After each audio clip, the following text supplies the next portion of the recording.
first time's the charm.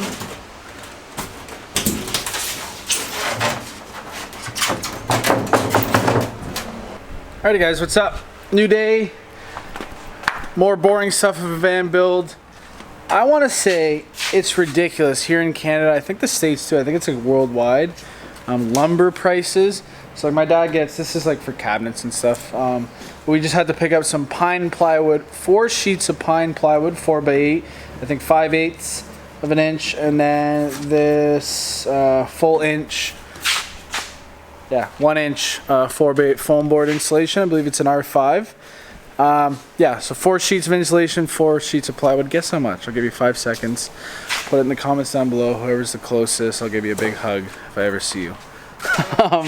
588 bucks Canadian, which I'd say, I don't know, is about 390, 400 US. So it's ridiculous, but anyways, obviously people are paying for it. I mean, I'm not complaining. So insulation, we're just cutting out. I'll quickly show you what we have done so far. You saw Maddi sand down just the tops of the ribs. Got the first piece in, it's not glued or anything like that. We got the windows in. These are back fastened on, and we just trimmed the top. These are gonna be covered, but we just took off those top ribs. There's no point putting them back there. It's pretty sturdy. Alright, when we do our floors and our conversions, you're putting foam board insulation down, and then on top, like a pine ply or something, and then the flooring, actually heated floor mats, and then the flooring. When you're installing foam board, so obviously you can't drill in it, you're going to want to use a caulking, but a certain type of caulking. So other caulkings will actually eat through the foam board insulation, so you want foam board insulation caulking. And with this stuff, it can bond to pretty much anything and foam board. To give it a little bit better of a grip, you kind of sand down all the ribs that we're putting the caulking on. So the caulking gets a good grip to the metal of the van, and then this caulking will bond and hold these things down tight. And we're gonna let that sit overnight, so then we can start doing the plywood on the floors tomorrow. It's been a busy day, didn't record too much. I'll sneak peek this tomorrow. But we switched, as you can tell, is no longer a bench seat, and we switched the seats to 2 people passenger seats so they can swivel. Yeah, we'll show you the end result when this is all installed and done. So we gotta go, our dog's hungry. We gotta get home.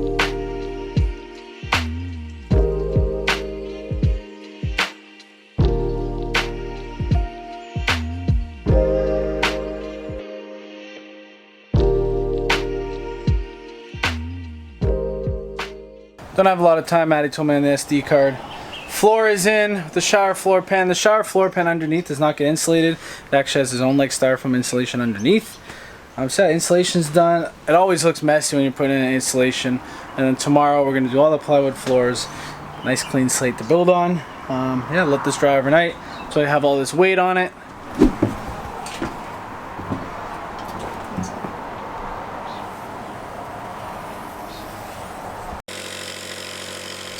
Alright guys, the slow and tedious process is almost done, especially when you have a shower pan involved. Quick run, quick overview.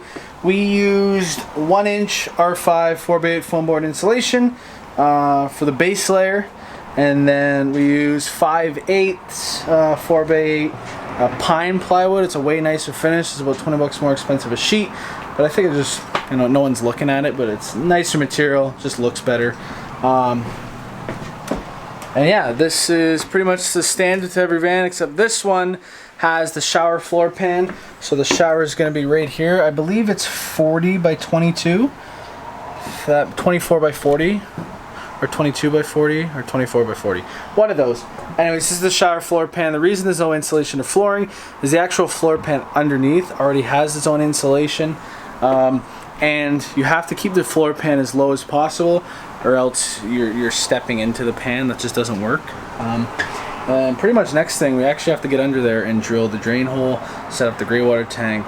But a couple more pieces of plywood to put in. Maddi's caulking with the foam board insulation, and the floors are done, other than the actual finished floors, but you know what I mean. Insulation, everyone has their opinions. I've used everything in all my builds. What I've kind of figured out now for our builds, the subflooring, we use foam board 4x8 inch insulation on that. As for all the ribs in the ceiling, we spray foam to get every single crack and crevice. As for the walls, we either use Havelock, depending on the client, still not too sold on it yet, or just fiberglass house insulation that will tear apart because you don't need the thickness of framing a house with 2x4s. And then we stuff all this, and the windows and everything will be insulated. And then the one thing on vapor barrier, we don't necessarily vapor barrier to keep out moisture and stuff. We just use it as an easy way to hold up the insulation. And when we run wires and electrical, we run it not inside the vapor barrier with the insulation. I don't know, just a fire hazard. We keep it on the outside of the vapor barrier. That's that.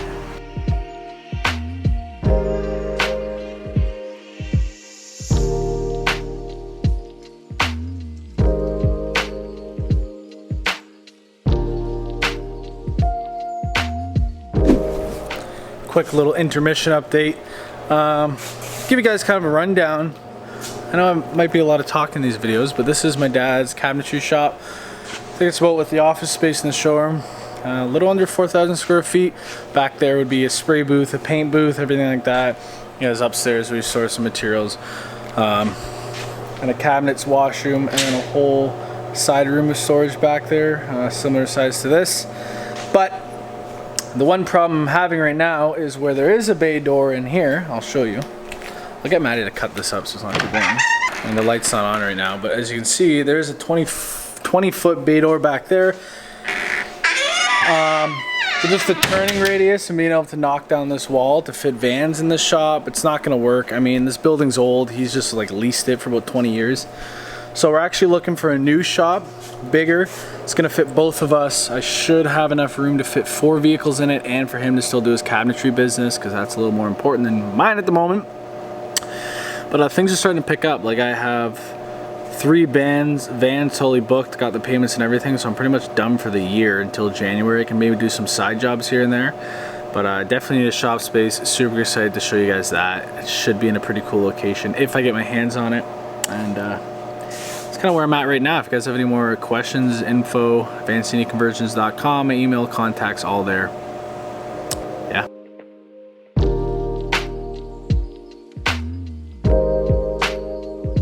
You obviously got to measure the proper fitment, start at the front, go all the way back, make sure the spacing is even in between each as you're heading backwards, so then everything lines up. You have a squared frame. But anyways, so these are ribs you can't really see in the van. I know where they are. I'll give you a little more clear example. These approximately, obviously leveled and evened, are going to go like that, and they do bend to the shape of the roof, and I'll show you the self-tapping screws we're going to be using when we do get to that stage. But I got a lot more to cut.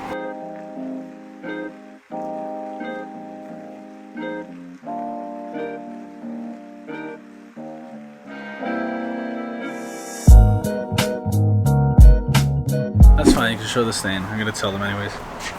Maddi says she's going to try not to show the stain on my shirt. I said that's fine. I had lunch. Yes, I'm a pig, I guess.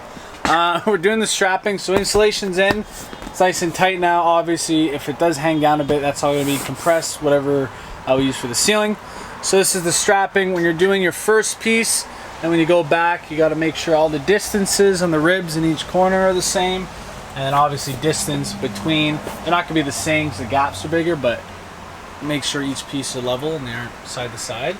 So all the way back, and then we use metal tapping screws, so it obviously has like the, I guess you want to call it like the drill end. Inch and a half, sorry. We used 1.25 inches last time. Anywhere between 1.25 inches and 1.5 inches works.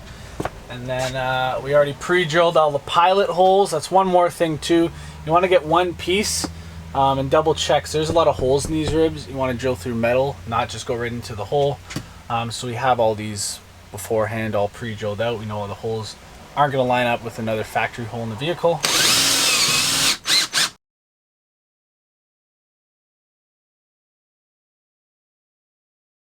Not sure the last clip you saw. I think we forgot our camera at home one day. Yesterday, insulation's pretty much 99% done. We got all the strapping. So these windows are actually a little bit of a pain because they are really factory. You can kind of put them anywhere. So we do have to frame around that. This is obviously all going to be finished and framed in. So we had to build some structure around that. And yeah, we pretty much got all of our framing. We call it framing strapping of the vehicle done. We just did some layouts and how we're setting everything up with the shower pan. We got the water tank in here.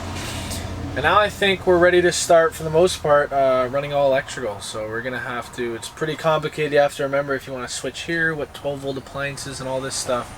So I think today that's what we're going to do. Maybe it'll take a day or two. And that's one thing. You'll be surprised how much you use. I usually buy these by the spool. I think they're 300 meters each.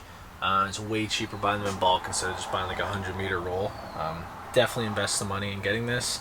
It's always handy to have. You always need 12 gauge, 14 gauge, whatever you use. Red and black. Copper stranded wire.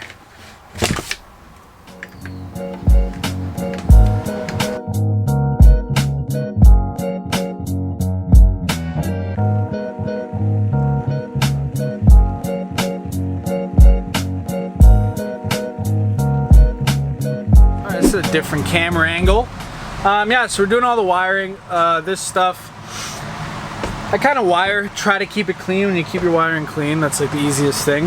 And at the end, as you're zip tying all these wires on, I'll cut all the zip ties and use heavy duty ones and make them all crisp and clean. There's a lot of mental stuff that goes into this. For example,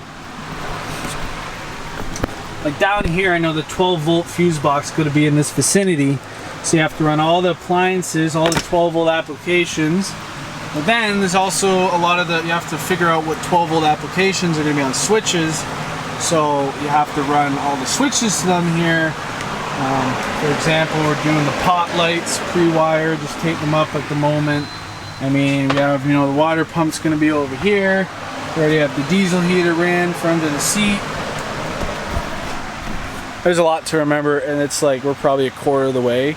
I mean, these 1,000 meter spools or 300 meters of spools start going quick. Fans wired. You can actually hook that up right now. But yeah, I mean, this is the exciting stuff. I love doing this stuff.